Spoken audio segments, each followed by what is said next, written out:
Yeah, right. Guess I'm gonna whisper throughout this thing. Did you tell her to keep quiet? I just heard, yay! Say? Whew. Yeah. Oh man, snap. Yeah. Okay. What's going on, bro? What you looking at? What? What you looking at? My phone. I'm looking at the questions. I figured we'd just go through some of the stuff that's here. Did you get the questions? You haven't read any of these messages.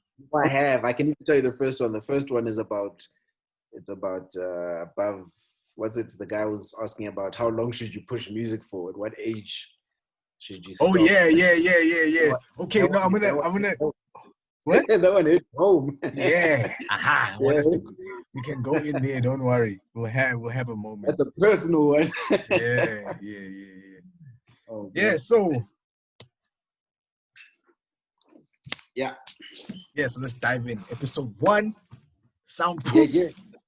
Soundproof podcast. Let's get this in. Yeah. What's happening with the music? All things music. Yeah, man. You wanna just angle it up a little bit so we can see you for real. And marriage counseling once in a while. Well, watch, you're gonna see it's gonna come through. It's gonna happen. Yeah, man. So just like actually let me just dive in. What's up? The question. I think the question, let's actually read out what the guy asked. The question was, if you've been making music for a long time and trying to break in the industry, trying to get a record deal, but no success, what is the age limit to accept that you didn't make it and try something else, especially for artists doing hip hop? Especially for artists doing hip hop.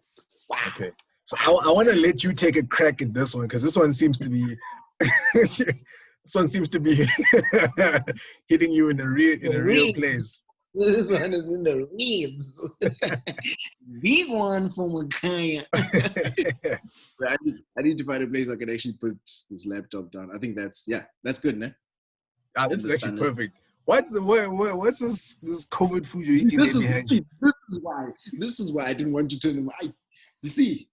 But it's chill, it's fine. There's still things in the background. I look like I'm descending from heaven. This is why. So it's chill. Plus you got better light here. You'd find one thing in the background. That's why you've chosen that spot. You knew that I'd be looking for stuff in the background. What's going on there? All right, cool. Let me address this question, man. Like, okay, so obviously I'm over 30 now. I'm 31.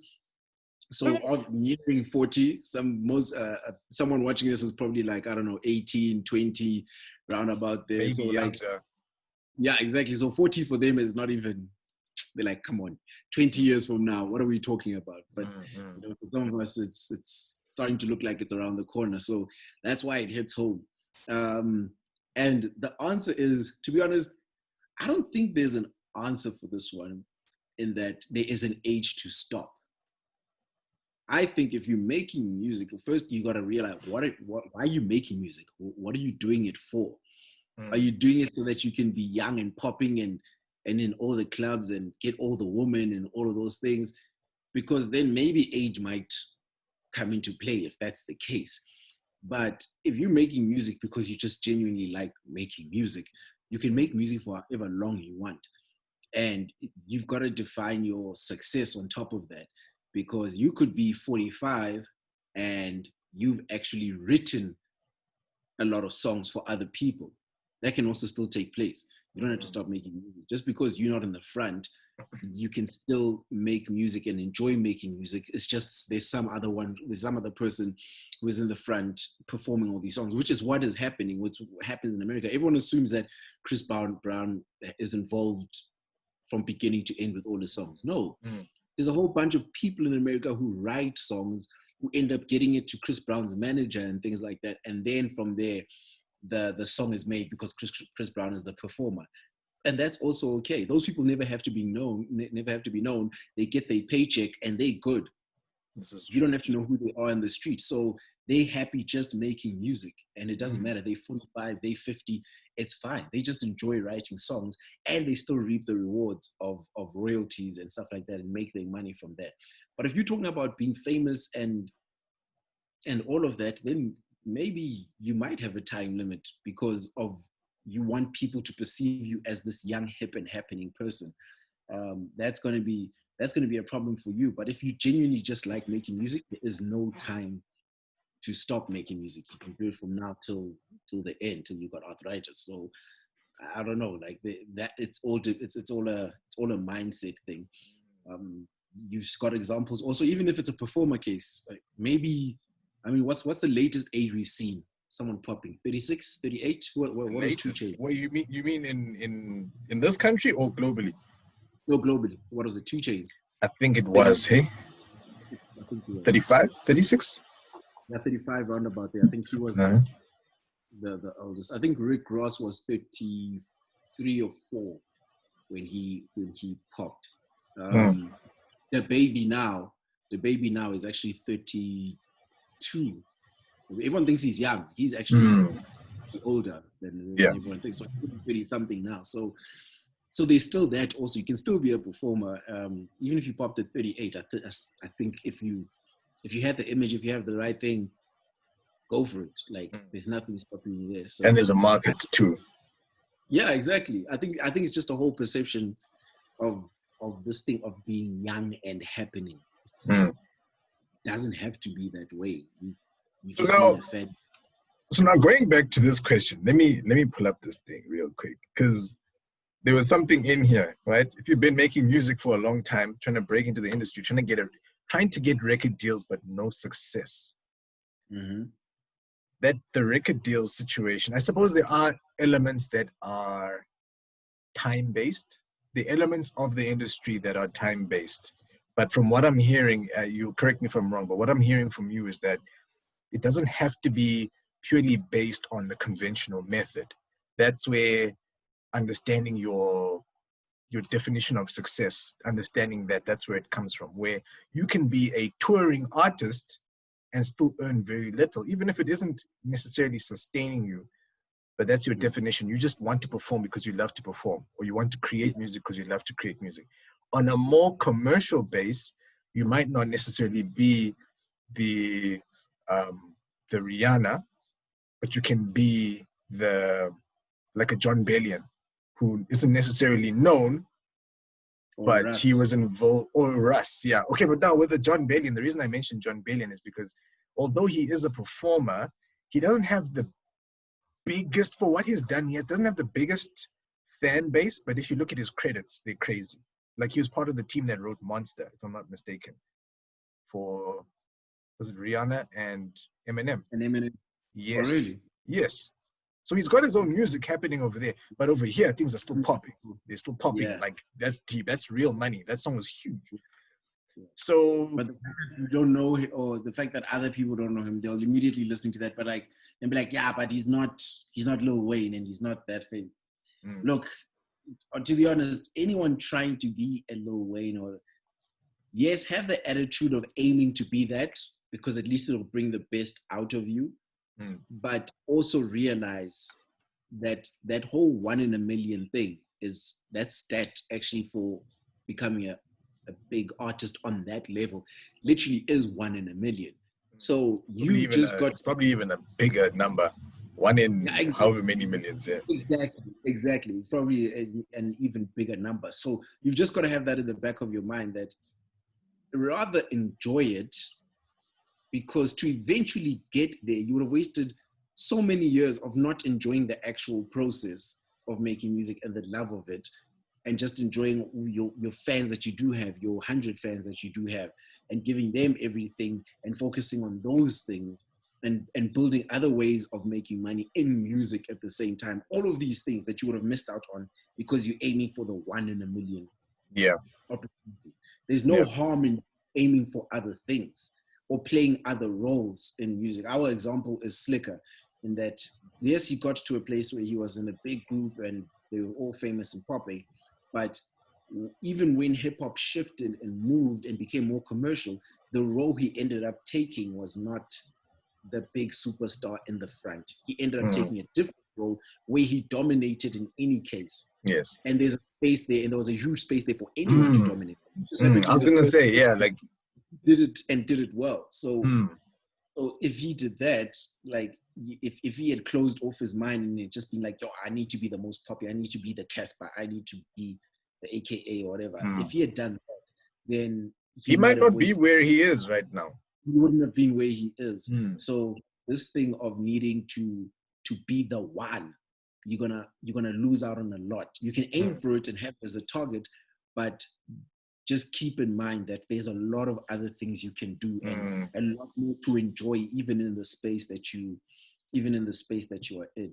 Like I always say, my dream, my success, man, the day I'm like, I actually like feel it that no, this is some level of success I've reached, and I'll be happy.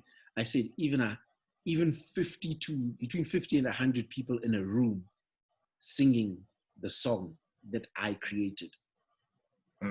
That's not a lot. People are filling thousands of people in the stadium. That's so for me to say 50 people in a room, it's like, oh, dude, how weak are you? No, obviously my biggest dream is the 1,000 and something stadium, and they all there, what. But the what's also as important is having 50 solid people, like 50 solid fans. They didn't just. And these are important micro goals. Yes, the micro goals. They're very important. You got to have those important micro goals, because the more of those you have and the more of them you achieve, the more likely you actually are to achieve the bigger goal. Trying to achieve this bigger goal on its own is not going to come from one hit as everyone thinks it is, because not only is that one in a million, that one becomes even smaller. Now you put yourself in a small little gap to try find the Old Town Road. And there's a lot of people trying to find that gap. A lot of people are trying to fit in through that very small door to get that one in a million hit. Whereas if you do have an opportunity to find an open space or white space to play in, that you can head down there, you'll find that you're the only one walking through that door. Look at Slicker. Only cat walking through that door. And he's still sitting in that room by himself. And only now people are trying to follow, but he's so far ahead now in that game that anyone following it's already like, okay, what are they doing compared to him? He set the benchmark, and it's high. Now he found a place where he can set the benchmark. So every artist has that opportunity to find a space to just set the benchmark. There's no problem in trying to play the bigger game, but you also take the time to play the game that you can within your space. I always say, like, artists who come from like neighborhoods, whether it's like us or some suburban area, whatever it is, a neighborhood you're currently growing up in, already, whatever neighborhood you're in has already set you apart from anyone else from any other place. So if you find a way of telling stories that involve that neighborhood over there, you could make a song. I actually said this to another artist. I said, you could make a song describing what it's like to wake up in the morning in that neighborhood and go to the shop and buy chips. All the things that you actually observe every single day when you go through, when you're walking around your neighborhood. You could make an entire song about that. And just maybe the creativity comes in, I don't know, creating the background story or telling something funny that can actually in the song. That's where now your skill will get to, different stuff like that. But because it's your only experience and very few people have experienced it, you're already playing in a field where you're on your own. You really set yourself apart because there'll be people who can relate to it, but no one is doing it. That's the advantage. So you got a scenario that people can relate to. And even me not coming from that neighborhood, I can be like, yo, that's crazy. It's like watching a movie. You don't have to have been a superhero to enjoy a superhero movie. Yeah. You're watching it because you're just seeing a different experience, which is what people want to do. They want to see a different experience. So take that and run with that. Run with your current situation and play in your game, in your field, because there's no one else there. There's no one like you. There's no one. So your family, relationships, whatever you've experienced with the lovers, whatever you experience with as going to school, whatever. Everything is unique to you and how you see the world. So take advantage of that, and immediately you set yourself apart. The problem is when you want to go play the same. I grew up in the trap. I sell drugs. I do drugs. I'm a rebel and dye my hair green and purple. If you want to go play in that field, go ahead. But don't forget, there's a lot of people playing in that field. Mm-hmm. You're gonna have to fight everyone, but you don't have to fight anyone to be like you. Yeah, because you are the only you. And that's it, dude. Like, if I'm thinking of the music that I get sometimes from artists, and they live that as their truth. Their truth is sip lean, dye their hair, the dreads, and all of that stuff. They have taken on a culture that is now becoming the staple, even in the township. That's how they behave on a daily basis. They go fetch their Benelin, they create their little drink there, they go and then they create music in the studio. They'll then maybe find themselves in a club, obviously with the situation now, obviously not, but they find themselves in a club, and then they kind of try and take that and turn that into a song. They will then also appropriate the sound from, say, the States or from another part of the world, bring it back, and then they will essentially create the same thing that we have in other countries, but the standard is lower in terms of the technical aspect, and also the story itself. You can see certain things don't fit well. So overall, you end up with a project that is of a lower value. So when people start listening, they either say, you sound like an American, or it's almost like culture appropriation, but it's in different, it's the way, it's in the other direction. Remember, you and I were talking about how sometimes how over our lives we've been subconsciously brainwashed. We've been brainwashed to believe a certain way of thinking is the correct way, or that is a better way. And I feel like that's kind of what has happened with a lot of the songs that I get. A lot of them is like that. And then once in a while, there will be someone who is able to then tell the story. I think at that point, they were just talking about execution. That's not dope. But I relate to that story a lot more when I hear stories about here, things that I can relate to here. Because I won't find that they've got the Bronx that side. They've got Compton. They've got all their equivalents that side. We don't have to take that thing and create it here. We have our own things that we can. We have our own thing. We can take the general, and there's so many examples actually currently now of what we're talking about, of success stories as a result of this thing of playing in your own zone. First example, Pop Smoke. He hears UK drill. He goes back and he's there in New York. He goes and uses the beat, but just totally creates his own thing, because not only is he taking a drill sound, then he takes his 50 Cent influence, and then he takes and puts it in there, and then he takes the I think the Wu or whatever gang he was involved with, he takes that and he puts it in there. Now you've got all this whole mashup of things, and then now when you go on the internet, Pop Smoke type beat, Pop Smoke type drill, Pop Smoke. Now he's named after the type of music that he makes, but none of it was actually 100% unique to him. He just took every experience and everything that he enjoyed and did it his way, and then it created a whole new thing, which made him different to everyone else, because there's no one else who was as influenced by 50 Cent, who also liked drill music, who also grew up selling drugs or in a gang and whatever it is, and represents the Brooklyn or whatever. Do you see what I'm saying? None of that. Our example is what's the name? Shoma Joes from Limpopo, which already is a place where you wouldn't expect an artist to come out of in this country. So she's already from there. She's unique in that way. Then she kind of makes this eccentric pop music with an eccentric image, while wearing traditional clothes, while with the piercing, everything that she's just mashed up from her entire life and her entire influences, and doing it her way, just because of those influences and everything she has seen, but also at the same time just applying it to her life and not being ashamed that she's from Limpopo or South Africa and all of those things. That's what got her international recognition. And the last one is now the current song that is a trend.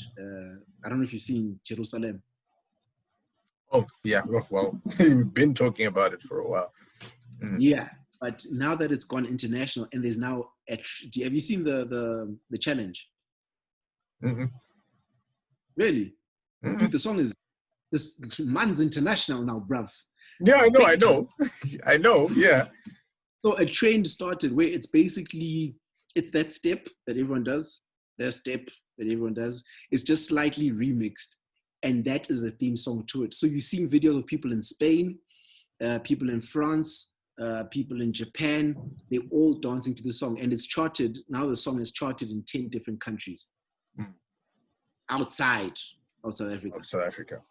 Yes. And there's people like this, it's weird, bro. You're seeing Spanish people sing in Zulu, like Jerusalem, like they actually singing the full-on words. So it's not even just a thing. They don't care, but it's an experience that they had never come across before. So the entire song it's not something they can get or replicate, which makes them like it even more. Even more so. It's authentic in its truest form. Yes, exactly. And that song is actually a mashup of a house song and a gospel song. Two different genres, South African though, still in the South African style, so there's a mashup once again, probably from his influences. It's great. It's how he grew up. It's just a mashup of him. But once again, because he wasn't afraid of running away from that, he ran towards it and he just did it the way he does it. Look now he's got an international hit. So this whole perception of you've got to make it at a certain age, you've got to do a certain type of music, you've got to do it a certain type of way, all of that thing is going to be the reason you don't make it. Whereas if you let go of all of those things and say, how do I just make music that makes me happy entirely?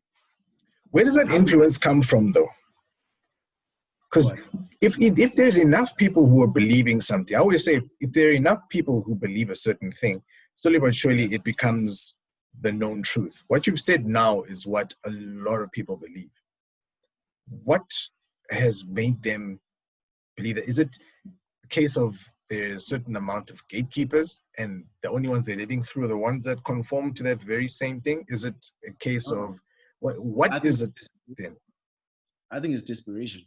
I think as an artist, you want the success. It may be the driving factor, it may be the second factor, but it's number one or two. Even if you are making music that makes you happy, your dream is so that people can hear it, as many people can hear it, and as many people can enjoy it and experience it the way you want them to experience it. So that makes you start to wonder, okay, if you're watching a whole bunch of people who've achieved it, you're looking at them and be like, geez, they've achieved it on such a great level. How do I do it also? I also want that for myself. So surely there's something that they're doing that I need to do. And that's how you convince yourself, is that it's from watching people are successful and saying, I need a piece of that, which makes sense in some industries and makes sense in a lot of ways in life. If there's an athlete who's good and you want to play the same sport as they do, you've obviously got to train as much as they do, train as hard, eat the right way. So you're also going to look at what they're doing. But even then, you've also got to limit yourself in terms of how much in that path you want to walk. Take what you can and do your own thing for a bit using those skills. Then find something else, even someone else, and take as much as you can from that. And then do your own thing. Every rapper learned from someone. The only people who were probably the most original people in rap. The guy who actually started in a certain cadence was probably the most creative human being on this planet, because he rapped with no reference. No reference. Those people that came up with rap, maybe. But even then, probably some sort of influence from some sort of genre everywhere. Michael Jackson, if you look at his documentaries, there's this documentary of him and it explains how he studied every dancer. Like he watched dancers and then he wouldn't stop dancing and imitating them. He would dance for hours and hours on end. He even brought some dancers in and said, we're not leaving here until I can do what you're doing. Apparently, that's how he got the moonwalk as well as a couple of other moves. Yes. He And then forced it out of them, and then yes. Yeah, and then they show little clips about, oh, this guy from the 50s was really doing that, or was doing the sidewalk. But you can't say they were doing it like Michael, because Michael not only did it, he added the other two moves that he saw from one dancer, then he added another move that he saw from another dancer, then he added a persona that he saw from another singer. Then he had this whole mashup of his influences, and then it just became Michael. Then it was like, there's no other one. It's only Michael Jackson. So what are you talking about? And that's what artists need to realize, is that it's okay to want the same level of success and stuff like that, and learn from the biggest artists. But as soon as you start recording a song and you sound like them, and then you on a video, then you're trying to speak like them, and then you're doing something else, and you being like them, and you're drinking the same thing and smoking like them, what, that's where you lose people, because people quickly see that. So it's all based on the persona then. Because you can't keep up a ruse for that long. It's impossible. At some point you're going to, it's the same with the type of music that people are making. They'll make the music and they will make drill, right? A US sounding drill with the same kind of cadence and flow, but they don't understand the backstory. As you've mentioned, Pop Smoke's backstory that led to that. The very same way with any sort of SA artist that has made it, they have a backstory, and that is where the influences of their music came from. They followed that, and eventually through them living their truth. Undoubtedly, it's not difficult to live your truth. And then from that, eventually then getting to, a point of success. Now, I need to ask then, for those artists who then seem to start off in a very individualized space and then move to a very commercial space or very common space. Take Casper, for example, where starting out, sure, there's the rap and everything. He had his influences, he had his background and all of that he had tapped into to get himself to where he was. At a certain point, you could start to see that his truth started to change. Rightly so. His life has changed. The things around him have changed. The people he hangs around have changed. What happens in a situation like that? Because I think you and I, we've spoken about how he has had people who were with him for the journey up to this point, and then they saw this whole situation change. Casper's life changed. The listener's life didn't change. They're still in Ekasi. They're still chilling that side there. Now they're listening to words that they've never heard before. Situations they've never been in. What happens there, in your opinion, for an artist? How do they then capitalize? How do they then move over? I think obviously, I think with any artist, like even outside of hip hop, there's just, when they get to a certain level of success, there's going to come this point where the type of music kind of has to evolve, because they have had to evolve.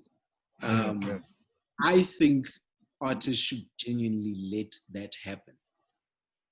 Don't let it be something that stops you. Already your fans were there for a reason, right? They were there. The story it fitted them, yeah. But then on top of that, they're there to watch your story. So as long as they're watching that story and that progress, they're rooting for you already. So Casper, when I'm sure you, like, we're talking about the buying car situation and things like that. With that first car, I think he got a lot of people rooting for him, because not only had he represented them that whole time, when he reached that level of success and now was able to buy a car, that gave them that level of achievement also. I just think he shouldn't have stopped there. I think he got to a point now where he reached, and he looked back and was like, I still need to be with the people, because that has been my formula this whole time. I think that was okay, because I mean, he went back and did Amapiano and all of that stuff. I understand why he wanted to do that, and it was because of this reason, to always be with the times, and also to still always be with the people. So the people were with Amapiano. He probably maybe enjoyed Amapiano himself, and etc. But at the same time, that story that everyone was watching that was doing this, he stopped it to look down again. If you get what I'm saying. Now he's losing also the people who were here, who were like, okay, they may have joined over here, but they still were watching something that's going in a certain direction. And the artist who's parallel kind of overseas with what situation he was facing was Jay-Z. We've watched all the how this guy has evolved from the guy who was selling drugs on a corner, and that's what he was talking about, to the guy who continuously started talking about, oh, I see where the money is and I see how the world really works as more doors open for me. And I'm starting to talk about that now and the successes, then to switching on to putting on a suit and buying businesses. But still, what did he stay consistent with? The message of hustling, where the real money is, Black people, their behavior, and maybe things they should be doing instead of not doing, you know what I mean? He still at least kept that, which allowed everyone to still be on board. The people who were still at the bottom were still on board with that because he still was doing what he's always done. The scenario may have been changing, but there was still that level of consistency. So I think Casper should have ran with the same thing. He should have still carried on that acceleration of almost like he's leaving people behind, but through his words and his messages, just stay consistent with that. He didn't have to dig down and still be with the people. You were beyond that. You were beyond that. So it's okay to be beyond that. And I'm sure as an artist, you must have been conflicted also, like, what do I do now? Yeah. And we'd also spoken about how at some point as an artist, if you reach that level of success, you are above the clouds and there's no one there.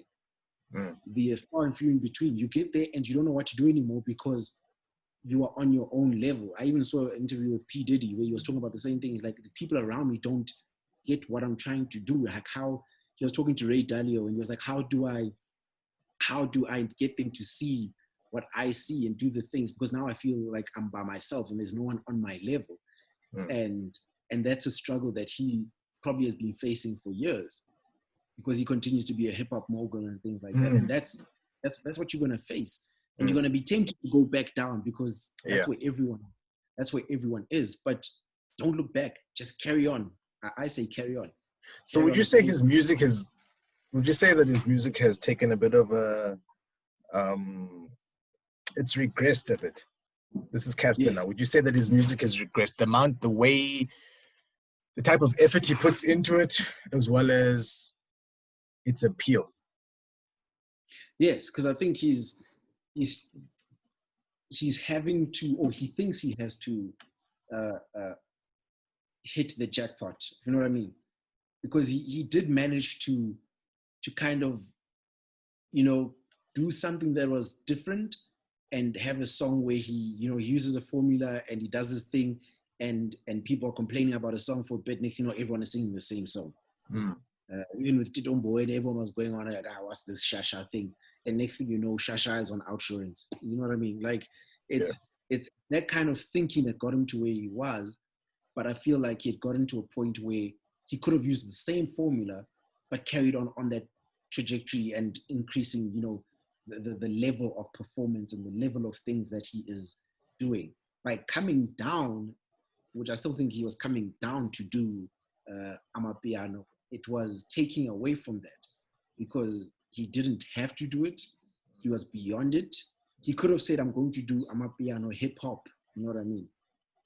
And then everyone would have laughed and been like, you can't do that. You know what I mean? Like this genre's just come up. But it would have still been the Casper thing. Oh, he's taking Amapiano now and made it hip hop and still made it big. You know what I mean? That still would have fitted into his brand, as it were. So is there a sound now? Is there a Casper sound, can you say? At the moment. Well, has there ever been a Casper sound? No, I just think he's had a Casper style. Not Casper sound, Casper style. I think that's what his biggest appeal has been, is that he's had a style. Just do it then your best way. I think when he went into, I keep going back to this example, but when he went into Amapiano, he went into a field where it was just all watered down. Like it was just all people doing Amapiano. There was no difference. He wasn't bringing anything new by doing it. Whereas in hip hop, he had continuously brought something new by doing it the Casper way. Mm. You know what I'm saying? So he should have carried on that and just carried on doing the style. I mean, now he's come back and saying that, you know, drill is going to be the new music, and he's now trying to, he's doing the pop smoke thing, and he's going to try Casper it, which with the album, I think the album is coming out on September sometime. It'll be interesting to see. And he How much might drill's put it on there?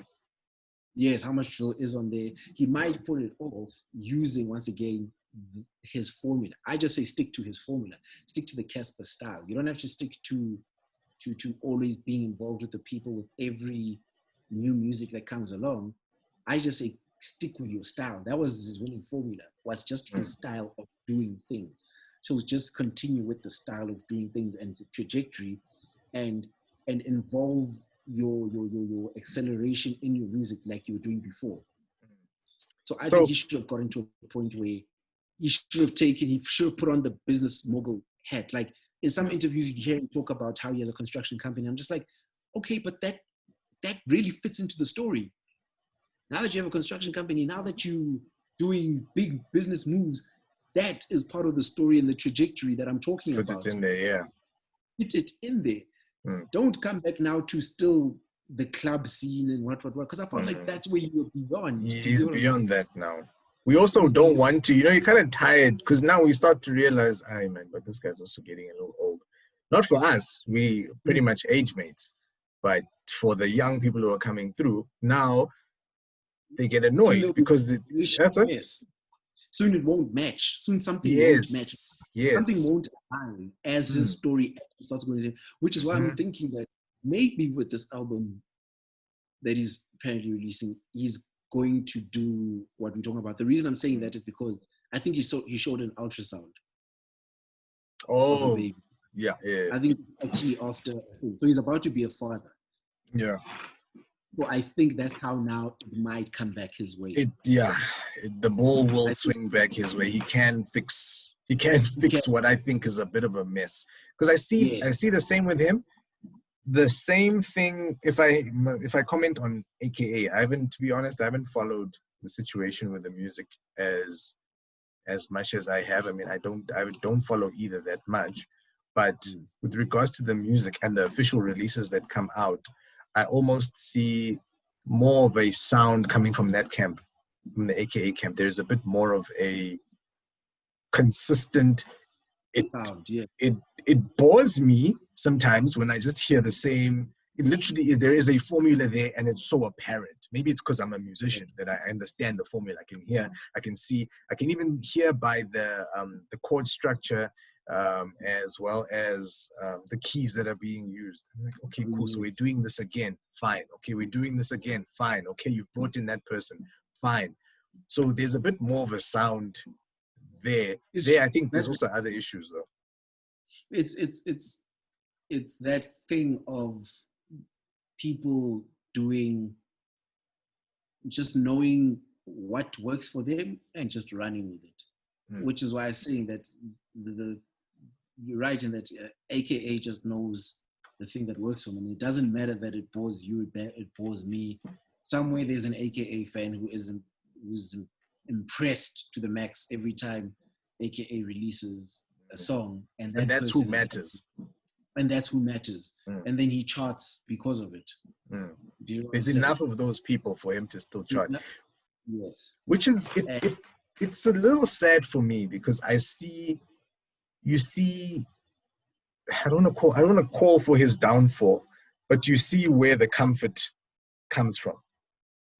You see that when you competition, Adrian, it's the thing of no competition. It's hip hop failed to produce. The South African hip hop failed to produce more artists. It would be okay if he was doing what he was doing, and we had 5 new artists almost at that level now to talk about, and they're all mixing in the charts.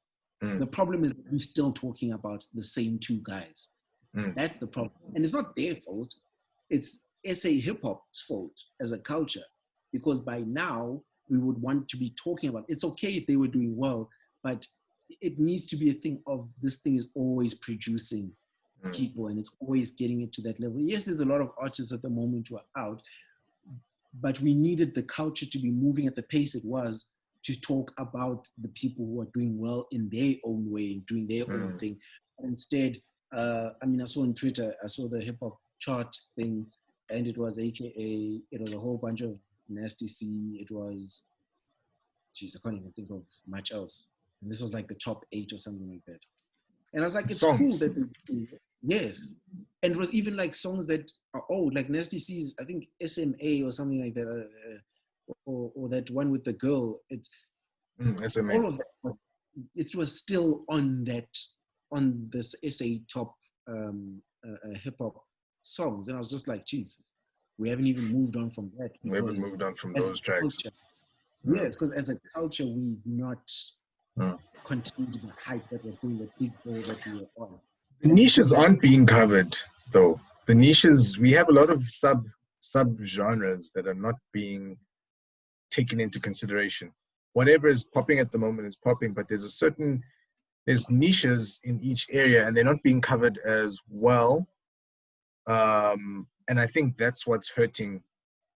It's what's hurting the culture. You've got a very, very young group of people who are creating a very different style of music, but it's not being covered well. What happens in certain situations is it's 1 or 2 gets plucked from that pile. They'll pluck out 1 or 2 and say, this person's on next, and then they'll bring them in. Then they're allowed to mingle with the big boys. Yes. Yeah. And then they bring them into conversation. I see it in the podcasts. I see it in the radio interviews. You hear a person who'll be like, and that's so-and-so, and I know him really well, and they'll go on about that person. And I'm like, okay, cool. So there's a little bit of a relationship going on here. Oh, no, we love having that person on the show. Then that person is now slowly being brought into the conversation for a bit. Whereas that 2015 movement, the great thing was that because everyone was just happy to be involved in this whole culture, you had a whole mixing of artists, which then created a South African sound as a result of them mixing. It wasn't everyone doing their own thing. It was just people mixing, and yes, people that were in the individual camps, but those songs that were always coming up from the DJs made sure that there was just a general movement. Like we're talking about this big ball that just comes in and moves and takes over radio and takes over culture and takes over things. That's what was happening back then. Because even the type of hip hop that was happening then was nice because somewhere, somehow, it had the South African twist to it. Yeah. It had a little bit of Kwaito, it had a little bit of the hip hop, it had a little bit, sometimes even a little bit of house. Just had enough of things happening because of everyone mixing that we were more on board with that. But then when you started having individual camps, then it started sounding just like that person. Nasty C raps the way he raps, the end. And he's doing his own thing, and you're not seeing many features on that side because he's running with what he's got. Questa is now running with what he's got, and he's now got to promote his artist. Casper's running with what he's got. He's got Ricky and him. Okay, yeah, they all have. Yeah, Ricky even separated from that and also ran with what he's got. Major League Twins jumped ship and went to do Amapiano, and do you see what's happening? So now all that was there taking over the whole culture has just split into small pieces, and the small pieces aren't going to do much. So was it a money grab, do you think? Was it a money grab situation? Create your own camp, do what you do, and then run with it? I think the money, because of the money coming in and all of them seeing the potential of where the money can go for them, that's where it went. So it stopped being so much about the culture of it and the growth of the thing. I don't know why I keep on thinking, what is this song, man? I think it was a DJ Milkshake song. It was huge. No, it's not DJ Milkshake. I don't know. Okay, another example. Raga. Not that song. I'm thinking. I was thinking of another song. I was thinking of that raga. That was mainly Family Tree. But I think even it wasn't fully formed as Family Tree. But you see there, you've got you've got this huge group of people. Sure, they might have all been hanging out, whatever. That's fine. It's organic, but that's where you had a lot of that. It was the same back in 2008 and 2009 in the States, when there were those Khaled remixes, where you're just like, who's gonna be on the next one? There's 8 guys, they're just rapping and they're going for it. Rapping, and you had guys from the South, you had guys from New York, you had guys from all these people who represented different parts of America being on all of these songs and mixing together. Then it's We Taking Over. There's like Akon on the hook, and then you've got like Chris Brown on the hook. You're like, where? How? Where's this stuff coming from? This is the one thing I'll always like about Khaled, is that he's not scared. Whenever I find a Khaled album, I mean, I don't like a lot of the songs. I'll just be like, that's just boring for me. But there'll be certain songs where I'll be like, I would have never expected that person and then this person on the hook. I would have never expected it, and I'll probably never hear it again. Yes, I'm the one. Look at the Justin Bieber one, that smash it. I'm the one. Justin Bieber, Quavo, Lil Wayne, and Chance the Rapper. It was that.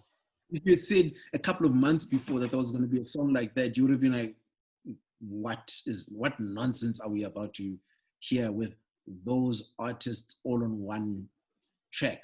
They don't belong together. And then it looked like they belonged together on that track. That culture there is what moves things. And I think that's what we've lost that big movement, because even now everyone is in their little corners, and you've got old cats, you've got young people, but young people who want to hear more of the Casper, more young people who want to hear more of the pop type hip hop that AKA will make, and young people who want to hear Americanized hip hop full on. So the subgenres within the subgenres. Exactly. Instead of them, and this is why I say that, like, that's how they failed, in just realizing, let's just keep growing the culture. Yes, the money is good, and yes, everything that we're doing is great, and we can achieve more as individuals for ourselves, but let's carry on with the features. Let me call up a certain someone and do a song with him. Let me collaborate with someone who's young, up and coming or whatever, and get them on a song, which is why I think the importance of the DJ. I think they don't realize just how important they are, because even when the shift came, and what's his name? The one who's on the podcast? The young guy. Speedster. Speedster. When Speedster made Mayo, that was a perfect example of how, even though the younger generation was coming through and everything was changing, there was something to glue us. And that song played on some pop radio stations because of its popularity. It was a hip hop song at the same time. It had more of the fusion of the new stuff. It had all the young kids who are coming up, all of that. Having that kind of song, at least once again, started to form that ball. And I know Speedster got, hurt somewhere along the line even in that collaboration, where he didn't want to do it again with bringing these kids in or bringing in different artists and putting. I think something happened to him that put him off. I think he mentioned it in one of those podcast episodes. But that stuff was important though. It's sad because it's important for the culture. That's what I'm saying. People need to put away their pride and what they're thinking for themselves, because that can still continue, but keep reminding us that there's this thing, there's this culture, there's this movement. There needs to be another VG. VG needs to come out of this universal thing. He needs to create another couple of songs, because he did a couple of songs with when he was part of Cash Time. He had some of those also, those together songs. Which other DJ? What is it? I don't care what you think. You won't get these answers from me, bro. I'm not, No, I'm not. Milkshake. But I was thinking about Milkshake just now. Milkshake also disappeared and probably doing his own thing, and Dude, can I tell you? can I tell you, being a music producer, having worked on a track that has 6 or 7 people on it, it's an absolute nightmare. It's an absolute nightmare. Because first things first, geographically, you guys are not in the same space.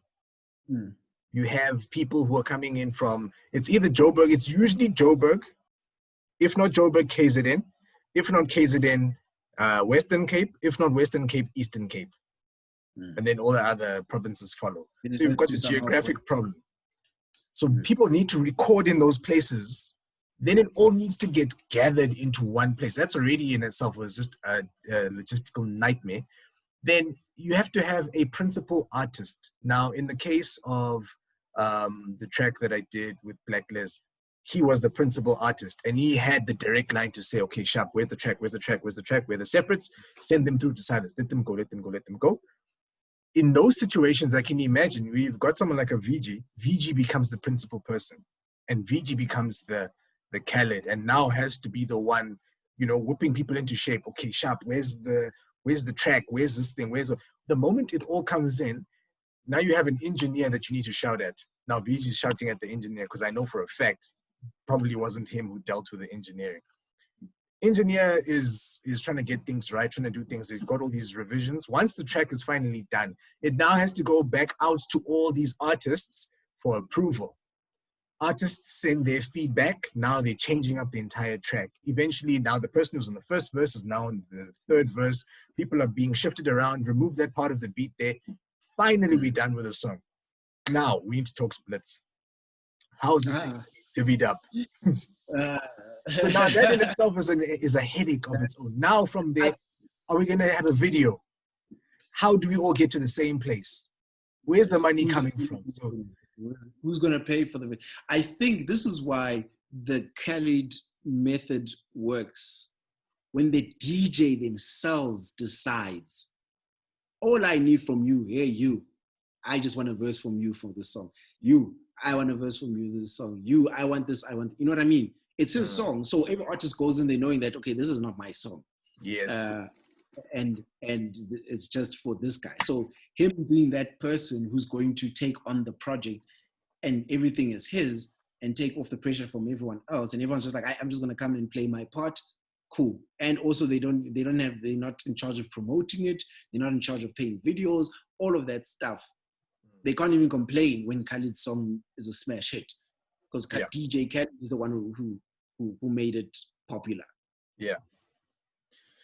You just go with the symbiosis of being involved, that takes a lot of just involved with a good song, you know what I mean? And then it's okay that way. But when you're talking about artists coming together to collaborate, it's trouble already because even then it'll be like it's maybe probably a lot of songs, a lot of hits haven't happened because you had two guys who were good with each other.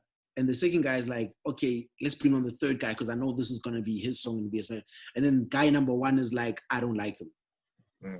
There it goes. That happens all the time. It happens all the time. Yeah. It happens all the time. I've seen people kicked off songs. I'm like, really? Are we really kicking him off? It's like, yeah, nah. We don't need him on the track. And I'm like, okay. And all I do is push the button to delete the verse or to mute the verse. And that's it. I never hear from the person again. And that's the end of that. Then that person will come to me later and be like, man, we got into a fight, or this happened, and so-and-so stole my girl, whatever it is. There's problems.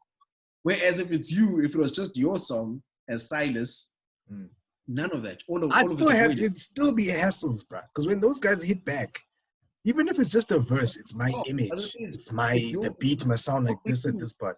But then you have, at least there's someone who can say, okay, if you've got a problem with those two other artists, then I guess I can't have you on the song. Yeah. Do you know what I mean? Okay, you out. Hide and fade. Okay, if you don't want to work with other people, I have to get another guy. You know what I mean? But when it's just a better way to work in that if there's just one guy who, it's his thing, it's his baby. So no one has sort of feelings, and if they have feelings, then you're the one who wanted to step away from the project. That's fine. The problem with artists is that when those feelings come into play, and it's another artist's track, then suddenly, oh, okay, no, I don't like him. So I can't work with him like that. And then maybe the other artist whose song it is feels bad, whatever it is. The thing about these DJs, they were just literally just gathering artists. That's all they do. They'd be like, oh, Speedster did. Oh, and here's Jay Molly, here's this person. But they They chill all come. together.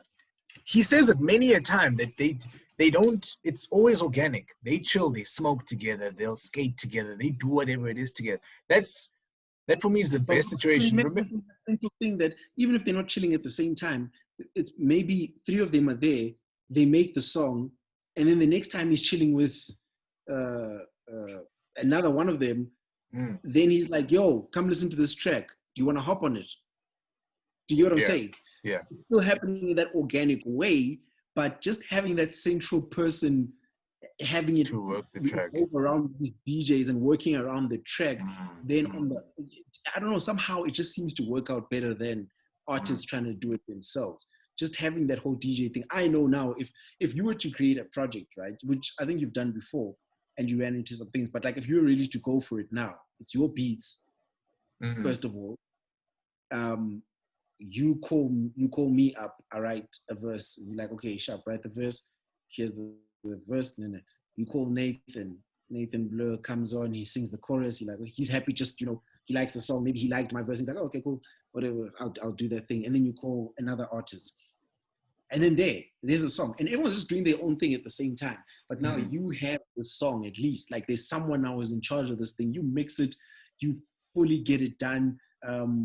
And you play that role, and everyone knows because they hopped onto the song, they can't be also expecting you to now give them all the money. Like no one would expect that.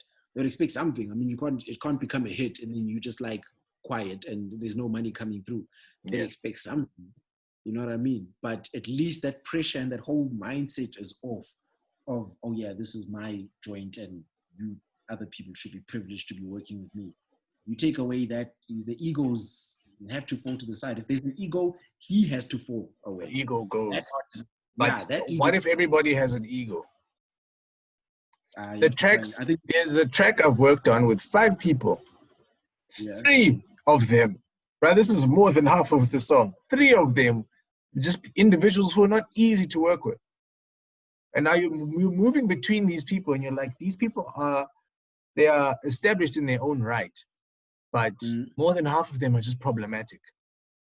We're just going to end up going back and forth with removing. I also have songs here on my hard drive where I'm like, this person and this person, massive artists, they're just at some point, the stars, they might not even not like each other. Sometimes it's not a thing of, I don't like that person. Sometimes just the stars have just not aligned for them. One is busy on tour, while the other one, when the other one is free, then the other one gets free. Then now there's an issue with this thing. That person's not making music for the next 4 months. It is tough. And I must commend someone who is able to create a whole project like that.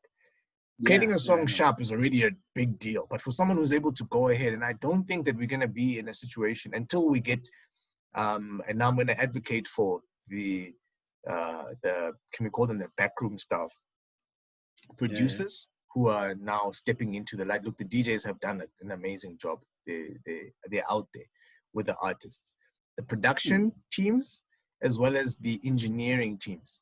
We're coming up.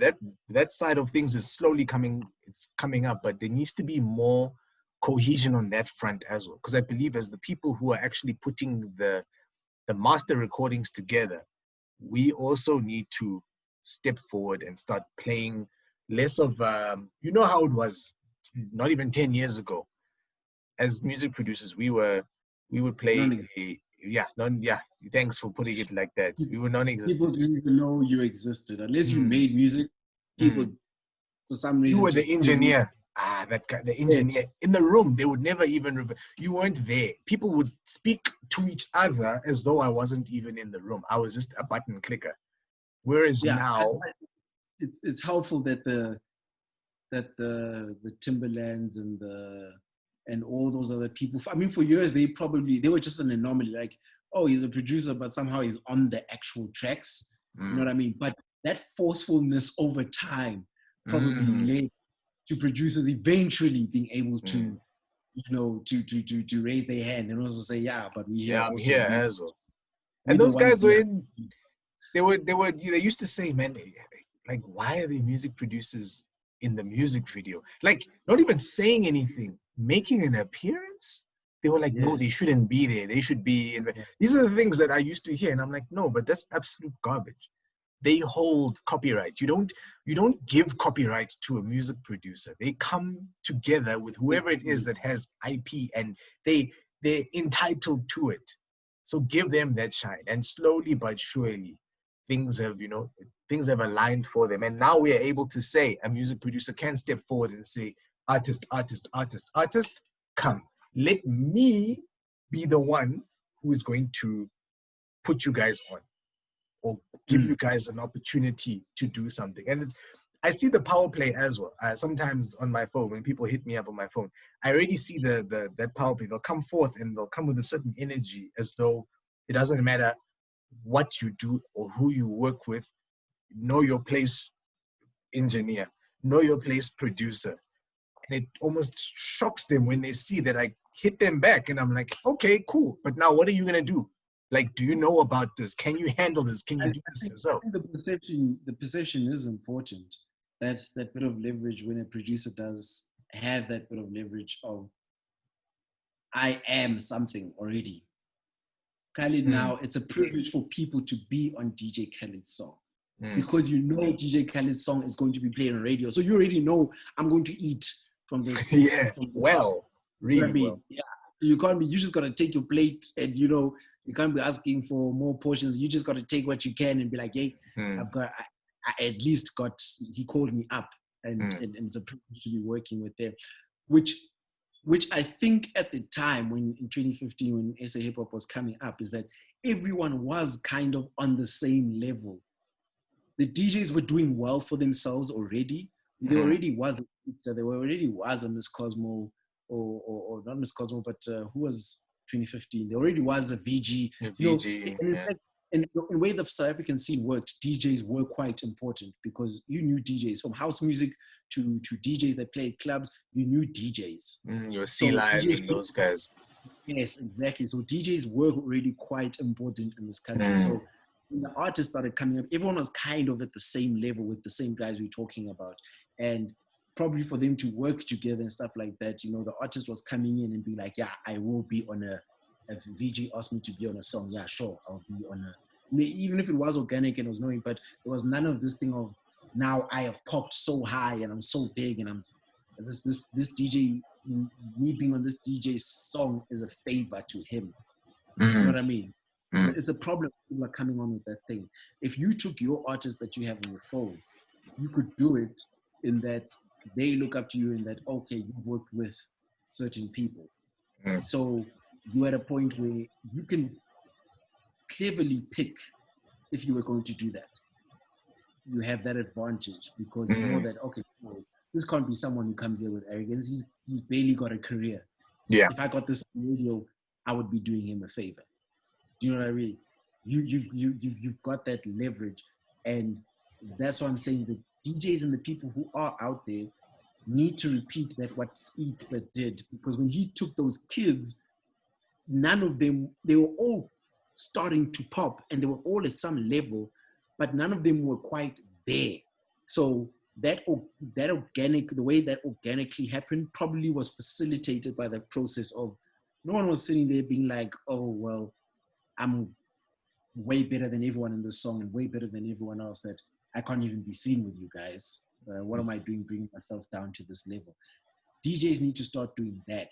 There's a whole lot of people who are popping, like if you're keeping your ear to the ground, there's a whole lot of people whose names I keep hearing over and over again in the SA music scene. But I'm not hearing more than that. I need to be hearing more of it, because there's this gap now. It's them, huge gap in between, and then suddenly all the popular artists who are playing on radio. And no. This is where that whole movement of when people are just taking others and just putting them on and just being like, no, this is a movement. We need to get as much of this music out there as possible. Who's next? What's new? Who's next? What's new? Let's take it. Let's go. Let's jump. Let's jump on it. And it doesn't matter. It's just for the culture, for the sake of the culture, that, person's doing well. We all need to do well. Let's go. That thing has gone away, and that's what's failing. Which is what I see in Amapiano. And where that movement goes is where the money goes to. So the people who were trying to get booked for whatever it was that they're getting booked for, once we get out of all of this and we go back to that situation, people are not going to be trying to book hip-hop artists as much as they might want to. They don't realize you don't eat if the culture is not doing well. You won't eat at the end of the day. You won't. This is why people are going international and running away. Like because as in South Africa, you're gonna stop eating at some point because the culture itself is no longer there. Yeah, now you're taking you deforest. What's this? There's deforestation. You're not planting in new trees. Exactly. That's exactly what's happening. That's exactly what's happening.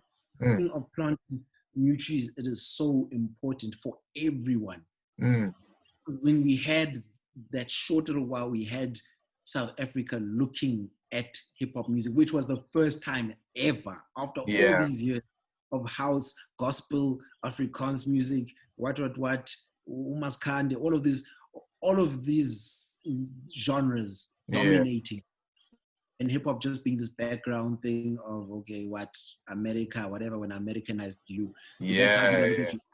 This thing had a spotlight on it, and we dropped the ball. Fumbled the ball hard. But look, there's still a way back. The problem is now. Well, I think what's nice now, the pandemic and the quarantine, what it's done is it's allowed us to restock the arsenal, so that once we get out, we can get out guns blazing. But the problem is, it's like a Cold War now because everybody's restocking. Hip hop is restocking. Amapiano. Have you seen those? Have you seen the speed at which those guys make music? There's a new song. Amapiano producers already. I see them like, hey man, I made these 4 Amapiano beats. I'm like, I thought you could only do that with hip hop. We're hip hop guys. We're hip hop guys. I mean, you've seen these challenges. You can knock out hip hop beats quickly, but the Amapiano guys are doing the same thing. All they need to do is find one keyboardist just to come and do the little thing in the bob, and then they're covered. Done. So when we come out of all of this, hip hop might come out guns blazing, but hey, those other genres are gonna kick ass as well. That's the thing. I hope it does. I hope hip hop. I hope it picks up again because it's at its knees at the moment, and it's very easy for it to go back to what it was before, just being that thing that okay, those guys hip hop. Okay, the hip hoppers. Yes, those guys with a saggy beat, and you and I know it because we saw it. Yes, I mean, not that we're that old. We would look around and we'd be like, this thing that we're doing is not cool. People, I can already see that people are like, hey man, why are you painting? Why is there paint on your jeans? Or why are they sagging low? Why are you rapping like that? Why, Yes, and think about. I think the best indicator, the best test in the South African scene is clubs and people's reactions to when the hip hop DJ comes on, because even DJs speak about that as a problem. They're having to play Amapiano, they're having to do that, and as soon as hip hop comes on, some people sit down and they're like, I'm waiting for the house to hit. You know what I mean? Which is which has happened for years, and we're regressing back to that because now there was a point where if a DJ played a hip hop song, there was enough people in the room to stand up that even the house people couldn't ignore it. Yeah, it was around the time I was going out. I was going out more and going to clubs and stuff like that, and I saw that for once that when hip hop came on, it was no more a thing of people sitting down. People were jumping because they knew the song. Come forward. Yes, it was radio played songs. Everyone knew the words. That was great for me to watch. And then now I know for a fact, if you were to go back now, no one is trying to hear hip hop. Yeah. Sonoma piano. That's what we're here for. Sonoma piano. We want houses. Like we want our own things. We're gonna turn every single place into a groove. Every place must be a groove. Exactly. Hip hop is to be enjoyed at home, and that's sad. That's sad. Because now the mind shift has gone back to that. It's sad for us, the people who love this thing, because now it's no longer that movement that you can feel too proud to just be a part of as a human being, just to be listening to it and knowing it and watching other people enjoy it. That is the joy in the culture of any genre of music. If there's a culture behind it and there's a movement behind it, everyone gets to enjoy it. Now I'm just like, every man for himself, and hopefully someone will make a song that I like and I can add to Once my in a while, you add it to your playlist. Once in a while, I have a new song to add to my playlist. It's sad. It's sad, but it is what it is.